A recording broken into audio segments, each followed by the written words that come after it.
Swat in northeast Pakistan was once the country's equivalent of the Lake District, a holiday resort.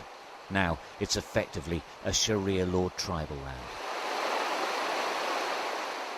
where hooded Taliban fighters control the streets and watch for outsiders, wary of us as well, even though we had permission to travel from their leaders. What's clear is that the elders oversee a well-organised and brutal militia. They passed us previously unseen video footage of their men in action.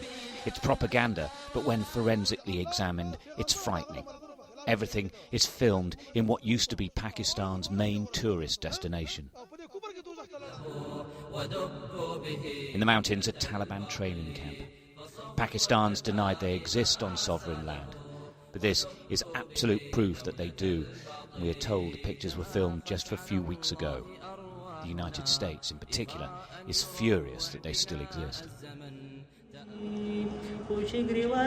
Until recently, suicide bombing in Pakistan was almost unheard of, but the Taliban dedicates a large chunk of their film to the bombers, all desperately young men, grinning with pleasure as their colleagues congratulate their decision. It shows them putting on suicide bomb vests, and then the attacks are filmed.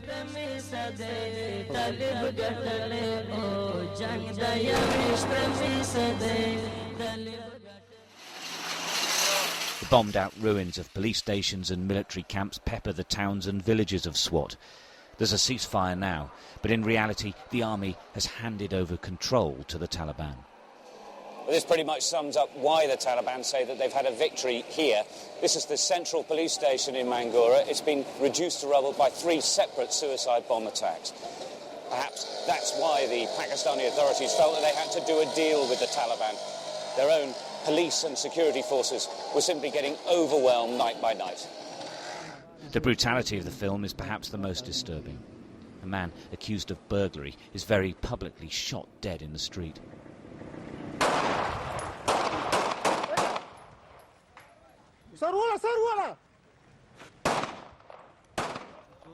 A captured police officer is filmed being questioned. Moments later, he is beheaded. It's propaganda, of course, but it is also a frightening reminder to everyone in Swat of what happens to people who stray out of line. Swat is being transformed into a Taliban statelet. The sign above this market reads, "Women are not allowed." Pakistan's questionable record on women's rights is about to get an awful lot worse.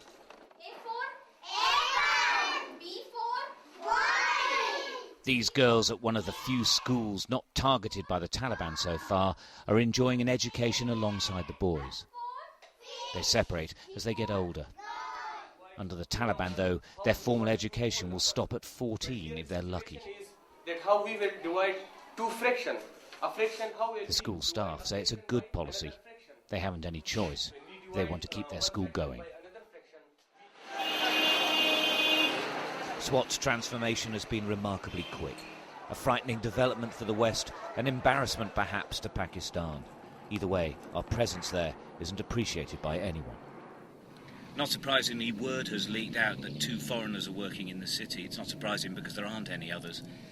The Pakistani security services are looking for us. They've been going through hotels, and the Taliban have suddenly become quite unhelpful. We feel it's probably best to leave town before we overstay our welcome.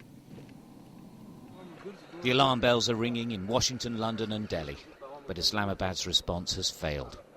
This part of the country may never be the same again. Stuart Ramsay, Sky News, Swat, Pakistan.